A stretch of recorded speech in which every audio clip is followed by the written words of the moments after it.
Are bedtime struggles a nightly occurrence in your household? Are sensory needs getting in the way of that calm, relaxed way of going to bed at night? Maybe they're taking a couple of hours to get to sleep. Maybe they need you next to them in order for them to sleep. It's basically bedtime just a nightmare. Well, this video is about helping turn that around for you, give you some strategies, some things to think about to help equip your family so that you can get a good night's sleep, so they can get a good night's sleep, and you can wake up refreshed, ready for the next day. Hi, I'm Anne Laura Jackson, a sensory health coach, occupational therapist, here to look at the bedtime routine and how we can make it work for you. It starts with waking up. The bedtime routine, mad as it sounds, is so important when you look at it from the moment that you wake up to bedtime. One of the biggest issues we have with bedtime are the arousal levels, which is the levels of stress in the system, for want of a better word. The ability, the brain needs to be able to calm, to be settled, to be relaxed in order to switch off and go to sleep and allow the body to recuperate. But what often we need is to start at the beginning of the day, getting good sensory input, the right sensory input into the day, so that by the end of the day, the brain isn't massively over-aroused and too highly stimulated and in the wrong place to be able to switch off. We need to have those things set in motion at the beginning of the day to do those things during the day so that the brain can switch off, ready for sleep. That's where most of our issues are concerned with, because we kind of think we need to just do the bedtime routine for the hour before bedtime. Those things are good and we will look at those. But to have the best sleep time routine, we need to look at the whole day and the activities that we are putting into that day so that we can make sure that the brain is in the right place at the end of the evening to settle.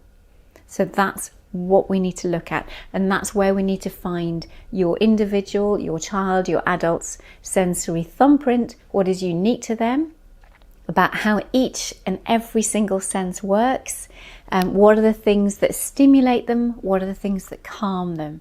Those are the things that we need to find out. So the best assessment you can possibly do would be to get to know your individual and find their unique sensory thumbprint first. Once you've established that, and that might be by coming into the sensory super system, because that's exactly what we do. We assess deeply all the different aspects of sensory processing so that you really do get to know that individual. Once that is in place, then we can then look at strategies to match that thumbprint and move forward. If you don't have that assessment done, there are still things that you can do to help. So if we now look at a bedtime routine to bring in general principles, there are things, having that predictability is really important and really helpful. So there is a routine, the brain gets familiar and can calm because of the familiarity involved in routine. So you have set things when you finish the evening meal, depending what time you would expect bedtime to be. You have regular bath time, you have toothbrush time, you have getting changed into pajamas, you may then have book time, or you may have screen time. Not often advised, but it can be really useful for some. You may have exercise time. It is not always about having typically calm. We'll go into that in a bit more detail. We do need activities that meet those sensory needs. So sometimes you will find that being active, doing physical activity, is actually what your child needs before they will settle to go to sleep. It sounds a bit wacky, a bit wild, very much against the typical advice that's given, but from a sensory perspective, that's exactly what we need to do. They might need to be upside down, they might need to be swinging, they might need to be having lots of rough and tumble. For some, it will set them off and they're just so over-aroused that they can't go to sleep. but for others, they need it so that they can feel their bodies, that their brains are thinking, oh yeah, I now know where I am in space, because they've got good input into their touch system, into their movement system, into their muscle system, and they're feeling really good, and therefore the brain can then switch off to go to sleep. So sometimes consider, some children will need it to be calm, others will need to increase physical activity, skin input, movement input, muscle input, for them to feel, for their brain to be able to switch off to then go to sleep. So that's something to really consider that normally isn't considered and taken into account and allowed for bedtime. So if we have that routine that they know they've got that activity, whether it be a calming activity, bath times are super because the water is warm, the water is immersive, the whole of the tactile system, the whole of the skin system is relaxed because of the temperature of the water. If you can get the correct temperature, you need to be able to have that communication or read the signs. If the individual in the bath isn't verbal, you need to be able to read their signs, look at their face, see what it's doing. Are they relaxed in that temperature? Do they need it colder? Do they need it warmer? Don't judge the temperature by what you would like. Recognize the temperature difference that they need and that they like.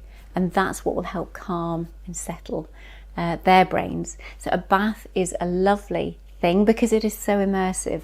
Also, they can put their head underneath the water so that they block out auditory input. Many of our children, many of our individuals are bothered by sounds, and there's not many things apart from ear defenders or earplugs that will block that out, but water does.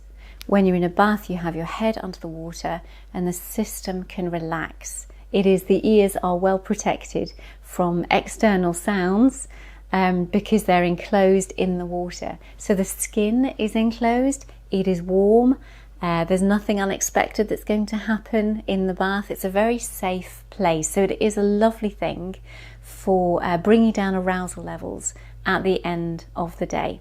Now, obviously, you might find that some might prefer the shower. That's according to their sensory preferences, their sensory thumbprint, so you go with that. But just consider the sensory aspects of that bedtime routine and what you're putting into it. So then once we've had the bath time or the routine, we then also look at the other aspects of the environment. What is the lighting doing? What is the auditory system picking up? It might have been blocked off by the bath time, but you've now come into quite a noisy room. There's things externally, and you might want to put sounds on, maybe the white noise or music that they like, so it blocks out any unexpected sounds that's going to alert the system. What we don't want are things that will alert the system. Things that can alert the system are bedding, are the pajamas, are the temperature of the room. So our skin system is quite alerting. Are there any other types of movements? Their head position, how many pillows do they need? Consider that. All the tiny, tiny details are really important to consider because they can make some of the biggest differences sometimes. So just pay attention to the little things, the sights, the sounds, the smells, the movements, the touch experiences, all play a big part in that being able to settle ready for bedtime and getting a good night's sleep. When it comes to lighting, you might need soft lighting, you might actually need lights that change, you might need things that are projected up and onto the ceiling to help calm the system. Consider and be free to experiment with lots of different sensory experiences to see which ones will work for you. Because it could be that if they are looking at something projector wise and they're engaged in that while their body is settled and calm and flat and relaxed, that actually you may not need to be there in the room with them anymore because they are happy, engaged visually, and then they just close their eyes and go off to sleep.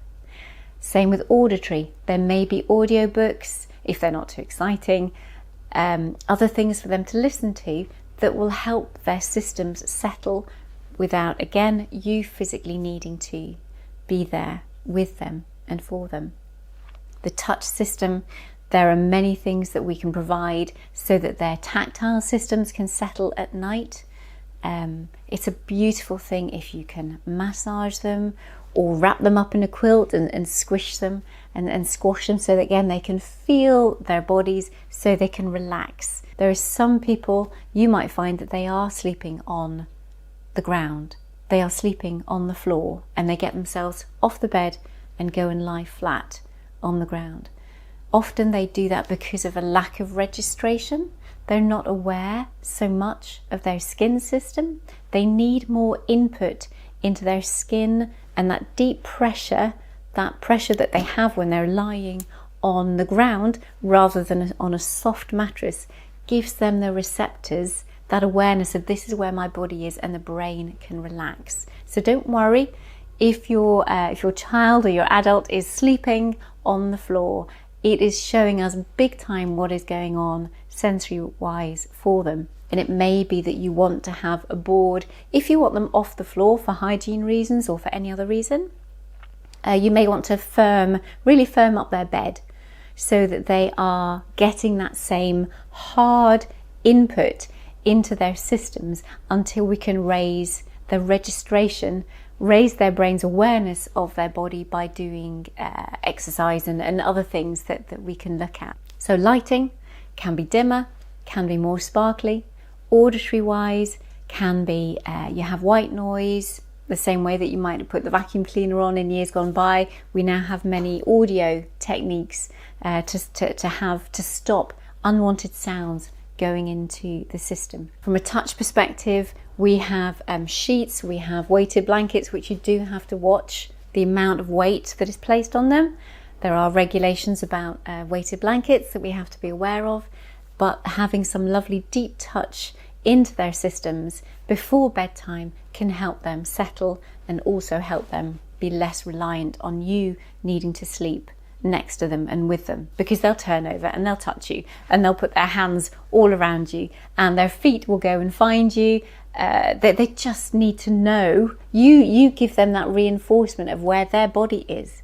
There is that emotional connection, of course, but from a sensory perspective, they're using you as a piece of therapy equipment to give them that feedback of, oh, this is my body in space, because I'm getting that pressure against something else. Whereas there's not a lot else in bed, and a typical bed, that gives them that sense of body awareness, unless you have something weighted upon them or is compressing, like those compression sheets, or lots of cuddlies. They might, pile in lots of teddies and whatever else into their bed to get that pressure against their skin, and that's totally fine and to be encouraged. So along with the lights, the sounds, those touch experiences, the touch, we need to also consider pajamas, which often goes along with the smell. If you change your washing powder, if you change your washing liquid, it has a different smell. That can be really off-putting. So it's about finding the same smell, finding smells that they are comfortable with,